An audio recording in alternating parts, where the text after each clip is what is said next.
Strong opinions coming up. Be warned. Last time I did a video like this, I got some backlash.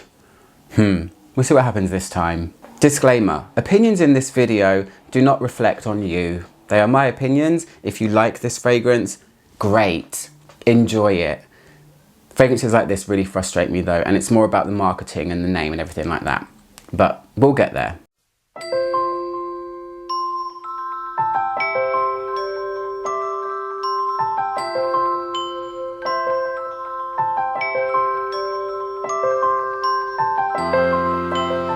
Hi guys, it's ALCHEMY. How's everyone doing? Good, I hope.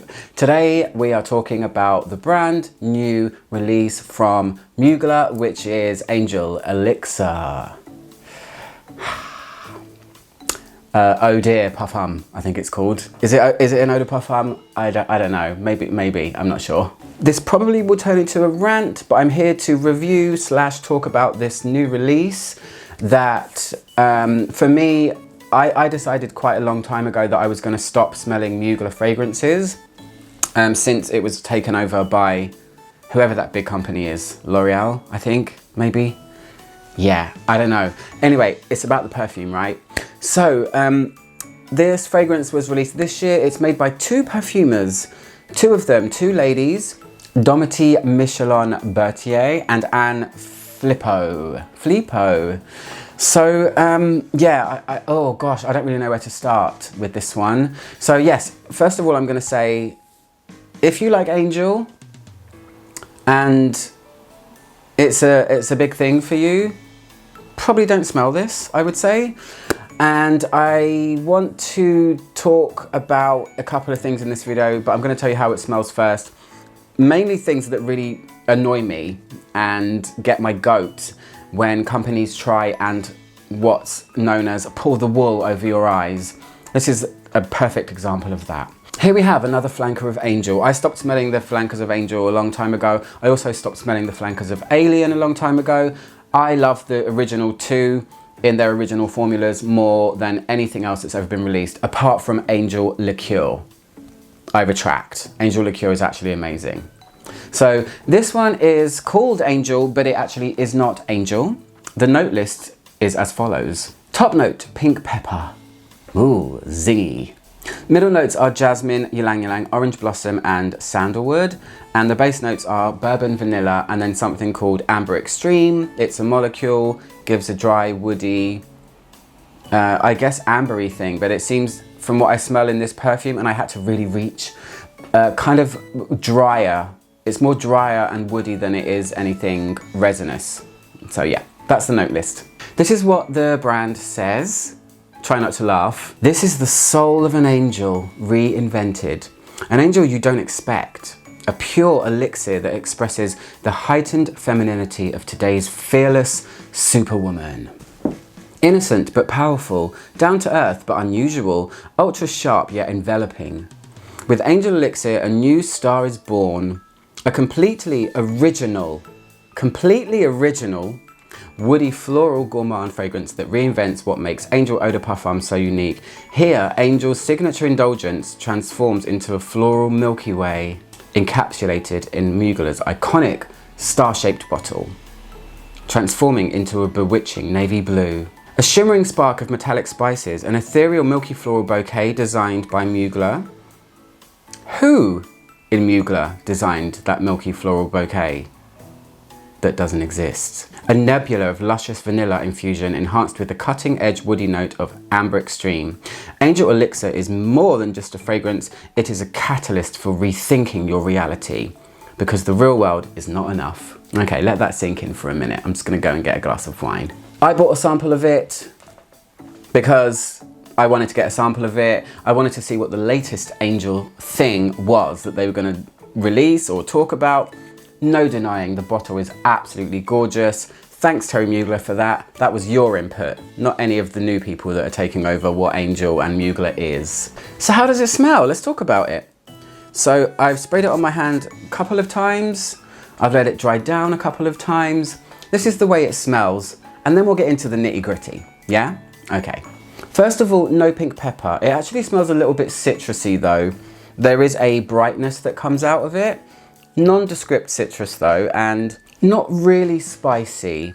It definitely doesn't make me feel like a new intergalactic woman that it promises to, but that's the way of commercial perfumes, unfortunately. They do paint this picture of tapping into making you feel empowered and things like that, which that's true of many, many brands, not just the newer ones or the newer releases. That's been said quite a lot. But yeah, the opening is, you know, ultimately very familiar. It's immediately sweet, and what sticks out the most is jasmine. Okay, they say that there is orange blossom, they say that there is ylang in here. I get neither of those things. I get mainly jasmine, and what the jasmine in here is like, it's that super dumbed down jasmine that's almost like an imposter. I don't think this fragrance has been within a mile of a real jasmine plant, and I smell that jasmine all the time in niche fragrances and in designer fragrances. It's a jasmine that is the mind-bending thing that I think is making people think that they know what jasmine smells like, when in reality it's not what it smells like at all. There's immediately a vanilla. Again, this fragrance has not been within a mile of anything real vanilla, despite what anyone's gonna say or the brand says.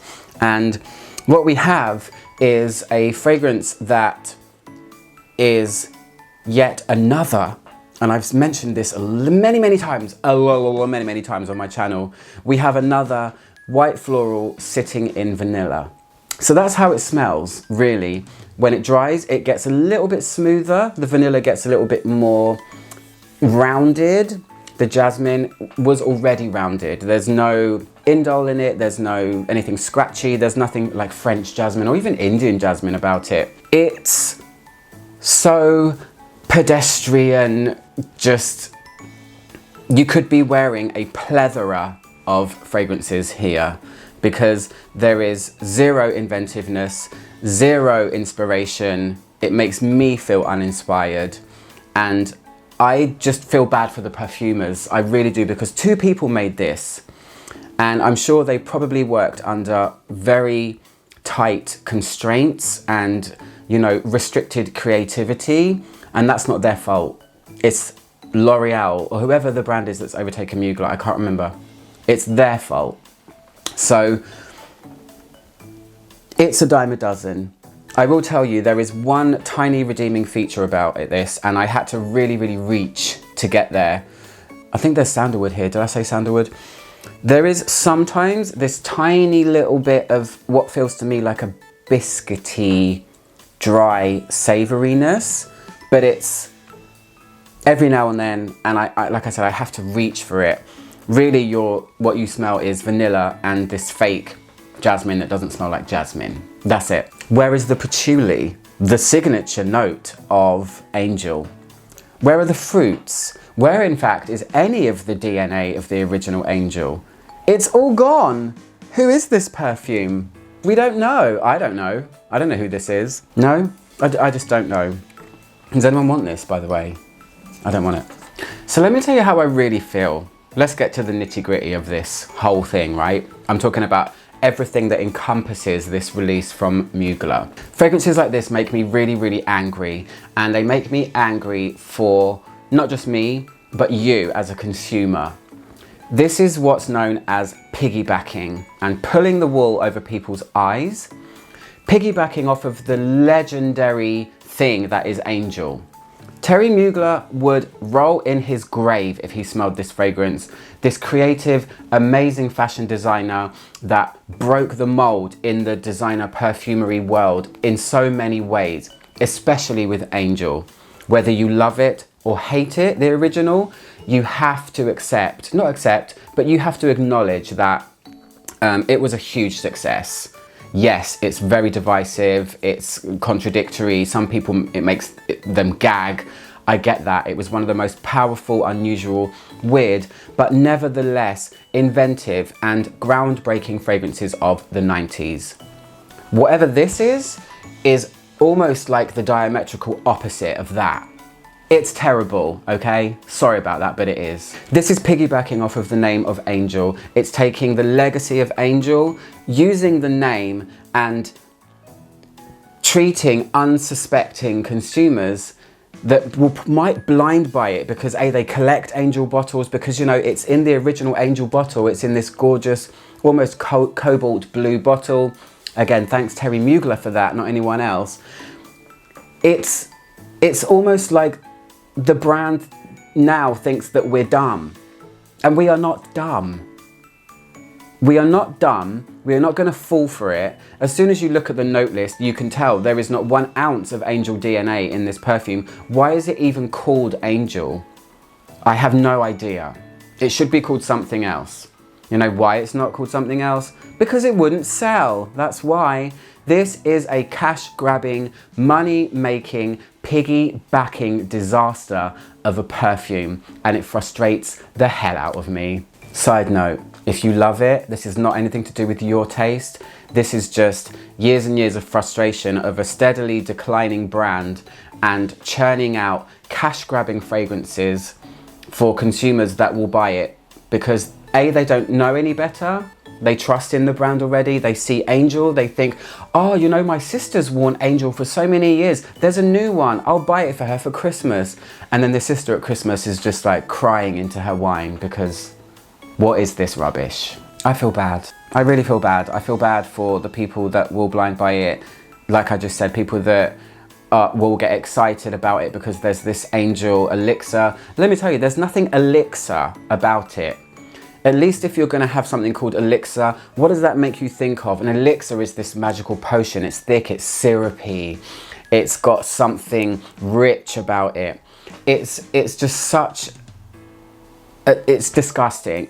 I don't want to rant too much about it, and if you're going to shoot me down in the comments, I will allow you to shoot me down about one thing, and that is, I didn't do a longevity test because you know what? I don't care to. I can already tell where this is going. So uninspired. L'Oreal or whoever you are that's ruined the Mugler brand, shame on you. Really, shame on you. It's, yeah, for a perfume lover like me, it's almost like it's insulting. And this video probably insulted people too, but I have to shout about it. If it saves you any kind of penny, do not blind buy this fragrance. Do not think that it's going to have any semblance or even any relationship to the original Angel. It's not a flanker. The only thing that it is that it's in the bottle. That's it. Totally insipid, boring mush. I'm gonna leave my video there because I don't want to go on too much. And let the bile flow. I'm sure the comments will come flooding in saying I'm a snob or saying blah blah blah blah blah. Not the case. This is validated the fact that I do not try Mugler fragrances anymore because they are in the pits. Anyway guys, have a good evening. I'm out on my own trying to make the world smell better. One video at a time. I'll see you guys soon. Goodbye. Gonna go and wash this off.